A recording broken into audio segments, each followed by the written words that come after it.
عورتیں تراویح کی نماز کیسے پڑھیں؟ تراویح پڑھنے کا آسان طریقہ سیکھیں۔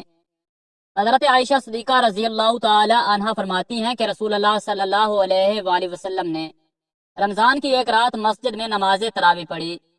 لوگوں نے آپ صلی اللہ علیہ وآلہ وسلم کے ساتھ نماز پڑھی۔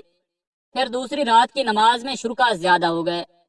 تیسری یا چوتھی رات آپ صلی اللہ علیہ وآلہ وسلم نماز تراویح کے لیے مسجد میں تشریف نہ لائے اور صبح کو فرمایا کہ میں نے تمہارا شوق دیکھ لیا اور میں اس ڈر سے نہیں آیا کہ کہیں یہ نماز تم پر رمضان میں فرض نہ کر دی جائے۔ چونکہ رسول اللہ صلی اللہ علیہ وآلہ وسلم نے خود اپنے خلفائے راشدین کی سنت پر عمل کرنے کا تاکیدی حکم دیا ہے، لہٰذا ان کا کیا ہوا عمل بھی خود رسول اللہ صلی اللہ علیہ وآلہ وسلم کی سنت کی مانند ہے، اور ان کی اطاعت بھی رسول اللہ صلی اللہ علیہ وآلہ وسلم کی ہی اطاعت ہے۔ لہٰذا جب حضرت عمر رضی اللہ تعالی عنہ، جو خود خلیفہ راشد عشرہ مبشرہ میں سے ایک اور بہت بڑے فضائل کے حامل ہیں، نے جلیل القدر فقہا صحابہ کرام رضوان اللہ علیہم اجمعین کی موجودگی میں رمضان المبارک میں باجماعت تراویح کا اہتمام کروایا تو سب نے اس کی تحسین کی، کسی ایک نے بھی نکیر نہیں کی۔ اس لیے تراویح کی نماز سنت مؤکدہ ہے۔ حضور صلی اللہ علیہ وآلہ وسلم کے بعد سیدنا ابو بکر صدیق رضی اللہ تعالی عنہ کے دور خلافت میں داخلی اور خارجی فتنوں کی کثرت اور مدت خلافت کی قلت کی بنا پر اس سنت عظیمہ کے قیام کا موقع نہ مل سکا، لیکن سیدنا عمر فاروق رضی اللہ تعالی عنہ نے اپنے دور خلافت میں اس سنت کو، جو عارض کی بنا پر موقوف تھے لیکن اب وہ عارض چونکہ باقی نہیں رہا تھا، جاری فرما دیا۔ ملا علی قاری علامہ طیبی کے حوالے سے نقل کرتے ہیں کہ اگرچہ تراویح باجماعت حضرت ابو بکر صدیق رضی اللہ تعالی عنہ کے زمانہ میں نہیں تھی، لیکن چونکہ حضور اکرم صلی اللہ علیہ وآلہ وسلم نے اسے پڑھا تھا اور حضرت عمر رضی اللہ تعالی عنہ ان لوگوں میں سے تھے جو اس حقیقت سے باخبر تھے، انہوں نے دائمی طور پر جاری فرما دیا، انہیں اس کا بھی اجر ہے اور قیامت تک جو لوگ عمل کرتے رہیں گے ان کا بھی اجر ہے۔ بخاری شریف میں حضرت عائشہ صدیقہ رضی اللہ تعالی عنہا کی روایت میں ہے کہ ایک رات رسول اللہ صلی اللہ علیہ وآلہ وسلم مسجد میں تشریف لائے اور نماز پڑھی۔ لوگوں نے بھی آپ صلی اللہ علیہ وآلہ وسلم کے ساتھ نماز پڑھی۔ ان نمازیوں نے صبح ہونے پر دوسرے لوگوں کو بھی بتایا تو دوسری رات مجمع بہت بڑھ گیا اور حضرت صلی اللہ علیہ وآلہ وسلم کے ساتھ لوگوں نے نماز ادا کی۔ تیسری رات باتیں سن کر لوگ بہت اکٹھے ہو گئے، حتیٰ کہ مسجد کی تنگ و امانی ظاہر ہونے لگی۔ اس شب صبح کی نماز سے فارغ ہو کر حضرت صلی اللہ علیہ وآلہ وسلم نے لوگوں پر متوجہ ہو کر ارشاد فرمایا کہ میں خطرہ محسوس کرتا ہوں کہ کہیں تم پر یہ نماز فرض نہ کر دی جائے اور پھر تم اسے نہ پڑھ سکو گے۔ تراویح کی نماز جس طرح مردوں کے لیے پڑھنا ضروری ہے، اسی طرح عورتوں کے لیے بھی اس نماز کو پڑھنا ضروری ہے۔ بہت سی خواتین اس غلط فہمی کا شکار ہوتی ہیں، وہ یہ سمجھتی ہیں کہ شاید تراویح کی نماز صرف مردوں کے لیے پڑھنا ضروری ہے، عورتوں کے لیے اس نماز کو پڑھنا ضروری نہیں ہے، حالانکہ یہ بہت بڑی غلط فہمی ہے۔ یاد رکھیے گا، تراویح کی نماز سنت مؤکدہ ہے، بغیر کسی شرعی عذر کے اگر اس کو چھوڑیں گے تو گناہ گار ہوں گے۔ مرد بھی پڑھیں گے اور عورتوں کے لیے بھی اس نماز کو پڑھنا ضروری ہے۔ اگر عورتیں اس نماز کو بغیر کسی شرعی عذر کے چھوڑیں گی تو گناہ گار ہوں گی، اس لیے عورتیں بھی اس نماز کو ضرور پڑھیں۔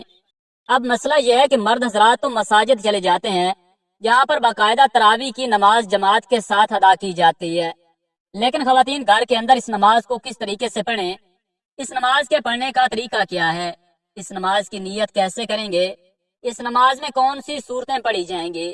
سب سے پہلے تو ہم عشاء کے 4 فرض پڑھیں گے۔ عشاء کی نماز کے 4 فرض پڑھنے کے بعد پھر ہم 2 سنت مؤکدہ ادا کریں گے، اس کے بعد وتر نہیں پڑھیں گے، پھر تراویح کی نماز ادا کی جائے گی۔ تراویح کی نماز 2 رکعات کر کے پڑھی جائے گی، یعنی 2 رکعات پڑھ کے سلام پھیر دیں گے، پھر اس کے بعد 2 رکعات، اس طرح سے 2 رکعات کر کے 20 رکعات تراویح کی نماز ادا کریں گے۔ اگر آپ 4 رکعات پڑھتی ہیں تو تب بھی کوئی حرج نہیں ہے، نماز ہو جائے گی، لیکن بہتر نہیں ہے، مناسب یہ ہے کہ 2 رکعات کر کے پڑھی جائے۔ اب 2 رکعات کر کے پڑھ لیں یا 4 ہر 4 رکعات کے بعد یا 2 رکعات کے بعد تراویح کی دعا کو پڑھیں گے۔ اگر آپ کو دعا زبانی نہیں آتی تو اس کو دیکھ کر بھی پڑھ سکتے ہیں۔ ہر 4 رکعات کے بعد اس دعا کو پڑھیں گے۔ 4 رکعات کے بعد اس طرح بیٹھ کر دعا یا تسبیح پڑھی جائے گی، 20 رکعات اس طرح سے مکمل ہوگی۔ اب مسئلہ یہ ہے کہ ان رکعتوں میں ہم نے کون سی صورتیں پڑھنی ہیں۔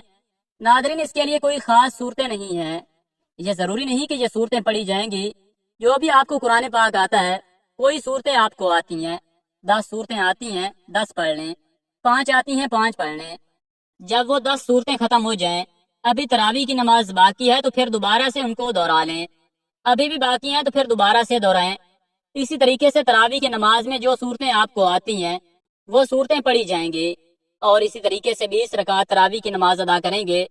اگر آپ کو صرف 4 صورتیں آتی ہیں، یعنی 4 کل آتے ہیں، تو تب بھی آپ کی نماز بالکل آسان طریقے سے ادا ہو جائے گی، یعنی 2 رکعتوں میں آپ نے 2 کل پڑھ لیے، اس کے بعد پھر 2 رکعتوں میں پھر 2 کل پڑھ لیجئے، اس طریقے سے 4 رکعت بھی ہو جائے گی، 4 کل بھی ختم ہو جائیں گے۔ پھر دوبارہ سے ان کو دہرائیں، لیکن ترتیب کا خاص خیال رکھنا ہے کہ پہلے والی بعد میں نہیں پڑھنی اور بعد والی پہلے نہیں پڑھنی، اس طریقے سے نہیں کرنا۔ پہلے اس کو پہلی رکعت میں پڑھ لیں، جو بعد میں آ رہی ہے اس کو بعد میں دوسری رکعت میں پڑھ لیں۔ یہ تو تھا تراویح کی نماز ادا کرنے کا طریقہ۔ اب اس کی نیت کیسے کریں؟ نیت کہتے ہیں دل کے پختہ ارادے کو، زبان سے نیت کرنا ضروری نہیں ہے۔ دل کے اندر جو آپ کا ارادہ ہے، آپ کھڑی ہوئی ہیں، آپ نے دل کے اندر ارادہ کیا کہ میں 2 رکعت تراویح کی نماز پڑھتی ہوں، بس یہی نیت ہو گئی، اس کے علاوہ کوئی زبان سے نیت کرنا کوئی ضروری نہیں ہے۔ لیکن علماء بیان فرماتے ہیں کہ زبان سے نیت کرنا مستحب ہے۔ اگر آپ زبان سے نیت کریں تو اس طرح بھی کر سکتے ہیں کہ میں نیت کرتی ہوں 2 رکعت نماز تراویح واسطے اللہ تبارک و تعالیٰ کے، منہ میرا کعبہ شریف کے، اللہ اکبر۔ یہ طریقہ ہے زبان سے نیت کرنے کا، لیکن کوئی ضروری نہیں ہے۔ نماز تراویح ختم ہو جانے کے بعد پھر دعا پڑھیں گے، دعا کرنے کے بعد پھر وتر کی نماز ادا کی جائے گی، کیونکہ ہم نے پہلے وتر کی نماز نہیں پڑھی تھی۔ پھر چاہیں تو آگے نفل بھی پڑھ سکتے ہیں، چاہیں تو نہ پڑھیں، وہ آپ کی مرضی ہے۔ وتر پڑھنے کے بعد آپ کی نماز ختم ہو جائے گی۔ یہ نماز تراویح ادا کرنے کا طریقہ ہے۔ عورتوں کے لیے بہتر یہی ہے کہ تنہا تراویح کی نماز پڑھ لیں۔ اگر گھر میں جماعت ہو رہی ہے تو جماعت میں بھی شریک ہو سکتی ہیں، لیکن عورتوں کا امامت کرنا درست نہیں ہے۔ عورتوں کی امامت کی کئی صورتیں ہیں۔ کوئی حافظہ خاتون ہے، وہ اپنے گھر کے مرد و عورت کی امامت کرے، یہ ناجائز ہے، اس لیے کہ عورتیں مردوں کی امامت نہیں کر سکتی ہیں۔